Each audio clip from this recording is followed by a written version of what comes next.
بسم اللہ الرحمن الرحیم۔ السلام علیکم ورحمۃ اللہ وبرکاتہ۔ تصحیح تلفظ قرآن کے سبق نمبر 3 کے ساتھ حاضر خدمت ہوں۔ کل کے سبق میں ہم نے مخارج کی ابتدا کی تھی۔ مخرج کہتے ہیں کسی حرف کے ادا ہونے کی جگہ کو۔ تو عرض کیا تھا کہ 28 حروف حلق سے لے کے ہونٹوں تک مختلف 17 جگہوں سے کسی جگہ سے ایک حرف، کسی جگہ سے 2 حرف اور کسی جگہ سے 3 حرف ادا ہوتے ہیں۔ پھر مزید بریک اپ یہ بتایا تھا کہ حلق کے اندر 3 مخارج ہیں، 6 حروف ہیں۔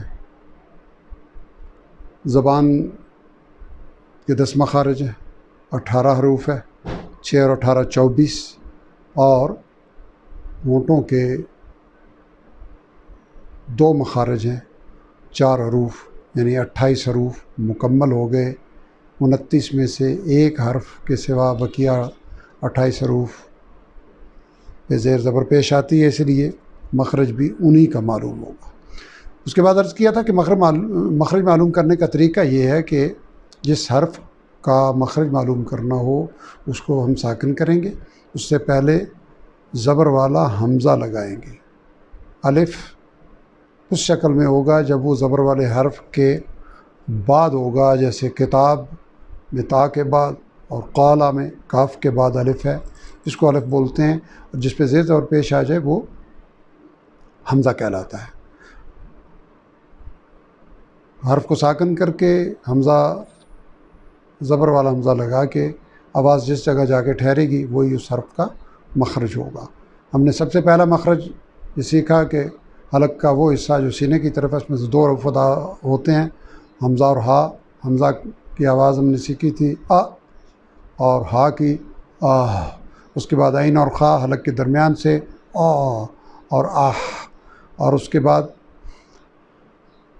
حلق کا وہ حصہ جو اوپر کی طرف ہے، منہ کی طرف، وہاں سے 2 حروف ادا ہوتے ہیں، غین اور خا، اغ اور اخ۔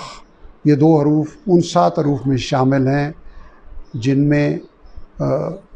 جن کے بارے میں ہم نے سیکھا کہ وہ ہمیشہ موٹے پڑھے جاتے ہیں۔ ایک چیز اور ہم نے سیکھی ہے پرسوں کے سبق میں کہ 5 حروف ایسے ہیں 28 میں سے کہ اگر ساکن ہوں، جیسے ابھی ہم ساکن کر کے مخرج چیک کر رہے ہیں، تو اس سے پہلے متحرک حرف ہو تو آواز میں ایک جنبش سی پیدا ہوتی ہے، جیسے کلکلا کہتے ہیں۔ لیکن یہ جو 6 حروف ابھی ہم نے پڑھے، حمزہ، ہا، عین خا، غین خا، ان میں سے کوئی بھی ان میں شامل نہیں ہے۔ وہ 5 حروف ہیں، قطب و جدن، قاف طا با جیم دال۔ لیکن اب جو مخرج آج ہم شروع کرنے لگے ہیں، زبان کے 10 مخارج میں پہلا مخرج، اور چونکہ ترتیب وہی ہے، ہم حلق کے نیچے سے شروع ہوئے ہیں، حلق کے اوپر تک پہنچ گئے ہیں، اب ہم حلق سے اوپر اور زبان کی ابتدا کی جگہ سے ایک حرف ادا ہوتا ہے، یعنی زبان کی جڑ اور اس کے برابر کا تالو جو اوپر کی چھت ہے، ان دونوں کے آپس میں ملنے سے قاف ادا ہوتا ہے، اور یہ قاف وہ ہے 2 نقطے والا جس میں کلکلا ہوتا ہے۔ اق، اق، اور دوسرا آپ کو یہ بھی یاد ہوگا کہ یہ ان 7 حروف میں شامل ہیں جو موٹے پڑھے جاتے ہیں۔ اس کے بعد اگلا مخرج ہے کاف کا، کتاب والا کاف۔ یہ زبان کی جڑ لیکن قاف کے مخرج سے تھوڑا سا آگے، یعنی زبان کی شروع سے تھوڑا سا آگے اور برابر کے تالو، یعنی قاف کے مخرج سے آگے، لیکن آپ کو یاد ہوگا کہ یہ نہ 5 حروف کلکلا میں شامل ہے اور نہ ہی 7 موٹے حروف میں شامل ہے، گویا یہ باریک پڑھا جائے گا۔ اب یہاں ایک سیکھنے کی چیز ہے کہ کلکلا کرنے اور نہ کرنے میں طریقہ کیا ہے. جس حرف کا قلقلہ کرنا ہے 5 حروف کا صرف کرنا ہے، اس حرف کو ادا کرتے ہوئے مخرج کے دونوں حصے، جیسے کاف میں ہم نے دیکھا کہ زبان کی جڑ اور برابر کا تالو آپس میں ملیں گے، اق ملنے کے بعد جدا ہو جائیں گے، اور زبان وہیں یعنی مخرج کے دونوں حصے وہیں آپس میں ٹکے رہیں گے. بات شاید مکس اپ ہو رہی ہے. مخرج کے 2 حصے آپس میں ملیں گے اور آواز ختم ہونے کے بعد ان کو جدا کریں گے. اق اق اق.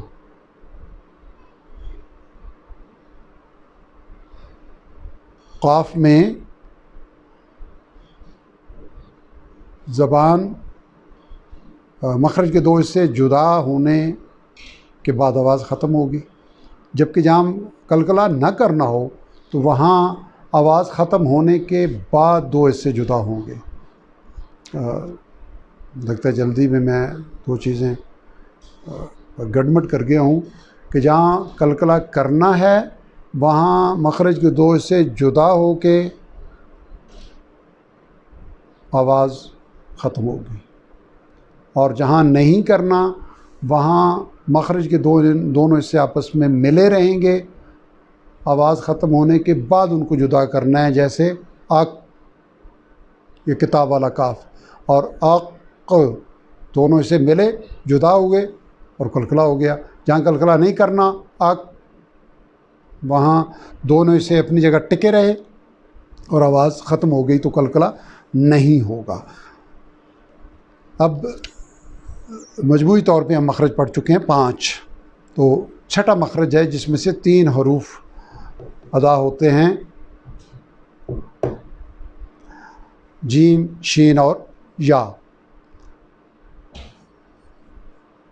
اب ذرا یاد کریں ان 3 حروف میں سے جو 2 گروپ ہم نے سیکھے ہیں، 5 حروف والا ایک گروپ قلقلہ والا، اور 7 حروف والا ایک گروپ موٹے حروف والا. ان 7 میں کون سے ہیں؟ غین، خا، قاف، صاد، ضاد، طا، ثا. گویا جیم، شین، یا میں سے کوئی بھی ان میں شامل نہیں ہے. لیکن جو قلقلہ کے ہیں قاف، طا، با، جیم، دال، ان میں سے ایک حرف یہاں موجود ہے. گویا جیم میں ہم قلقلہ کریں گے اور باقی 2 حروف میں قلقلہ نہیں کریں گے. تینوں حروف باریک پڑھے جائیں گے. شین کو ادا کرتے ہوئے آواز پورے منہ میں پھیل جائے گی سب سے پہلے، اور یہ اس کا مخرج کیا ہے؟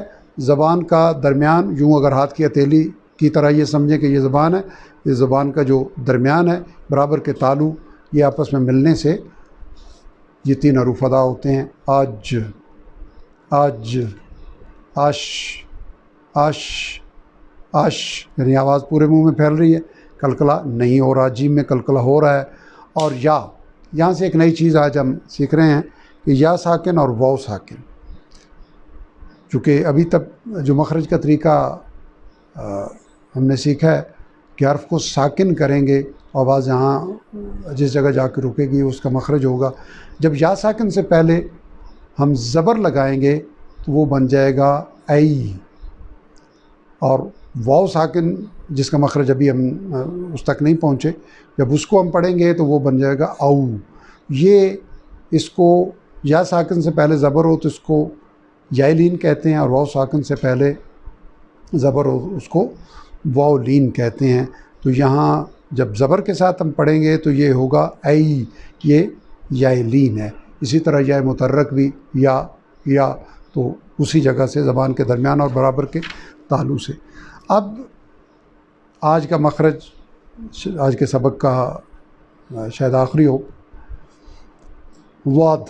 یہ ذرا مشکل ہے اور توجہ والا ہے. میں نے کل بھی عرض کیا تھا، پرسوں بھی عرض کیا تھا کہ قاعدہ پرسوں والی ویڈیو کی ڈسکرپشن میں موجود ہے، اس کو ڈاؤن لوڈ کر لیا جائے یا اس کا پرنٹ لے لیا جائے. وہ سامنے ہوگا تو بہت آسانی رہے گی۔ صفحہ نمبر 14 پہ زواد کا مخرج ہے۔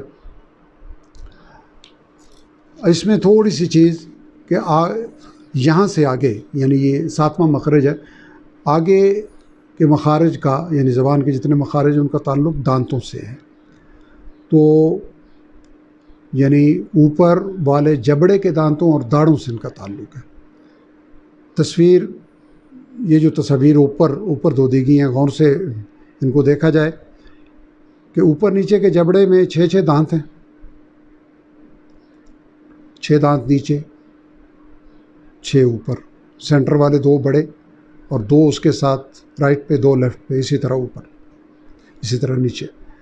اور جبکہ داڑھیں دائیں بائیں 5 ہیں، داڑھیں ہو گئی 5 اوپر دائیں بائیں، اسی طرح نیچے دائیں بائیں 20 اور 12 32۔ اب مخرج دیکھتے ہیں زواد کا۔ زواد والا زواد، بائیں یا دائیں طرف اوپر کی تمام داڑھیں، یعنی 5 کی 5 داڑھیں، زبان کا لمبا کنارہ پیچھے سے، یعنی جڑ کی طرف سے زبان کا، جب تصویر میں اگر دیکھیں تو بتدریج لگنا شروع ہوگا۔ اور خاص اس میں احتیاط یہ ہے کہ زبان کی نوک کو سامنے والے دانتوں سے پیچھے ہٹا کے رکھنا ہے، اور یہ ان 7 حروف میں شامل ہے جو موٹے پڑے جاتے ہیں، اور ساتھ میں پھر 3 اور 4 کا گروپ تھا، 4 زیادہ موٹے پڑے جاتے ہیں، یہ ان 4 میں شامل ہیں۔ تو اب اس کو ذرا چیک کریں، زبان کا پیچھے جڑ سے لے کے اس کے لمبے کنارے کو آگے والی نوک کو پیچھے رکھتے ہوئے اوپر والی داڑھوں سے لگانا ہے اوز۔ اب کسی حرف کو جب موٹا ادا کرنا ہے تو اس کا ایک کلیہ ہے کہ اب زبان کو جتنا ہم اوپر اٹھائیں گے اتنا حرف موٹا ہو جائے گا۔ اوز۔ زواد کی مشق مشکل ہے، لیکن انشاءاللہ العزیز یہ آہستہ آہستہ مشق کرنے سے یہ آ جائے گا۔ یہ بائیں سے بھی ہو سکتا ہے، دائیں سے بھی ہو سکتا ہے، اور بیک وقت دونوں طرف سے بھی ہو سکتا ہے، لیکن بائیں سے نسبتاً آسان ہے۔ اوز۔ آگے چل کے جب ہم زوا پہ پہنچیں گے، زوئے پہ، تو پھر اس کا اور اس کا فرق انشاءاللہ العزیز ہم سمجھیں گے۔ آج کا سبق ہم یہیں ختم کرتے ہیں۔ آج گویا ہم نے 4 مخارج مزید پڑھے، پچھلے کی تھوڑی سی دہرائی بھی کر لی۔ اس کی مشق پچھلے والے اسباق کو جتنا ہم پختہ کرتے چلے جائیں گے انشاءاللہ العزیز آگے کے لیے آسانی ہو جائے گی۔ یہ مخارج 17 جب ہمارے مکمل ہو جائیں گے پھر ہم الفاظ کی مشق کریں گے، اور ہم الفاظ کو برابر میں رکھ کے، یعنی ہم الفاظ میں سے ہم آواز حروف سے شروع ہونے والے الفاظ کو آمنے سامنے رکھ کے سیکھیں گے کہ فرق کیا ہے۔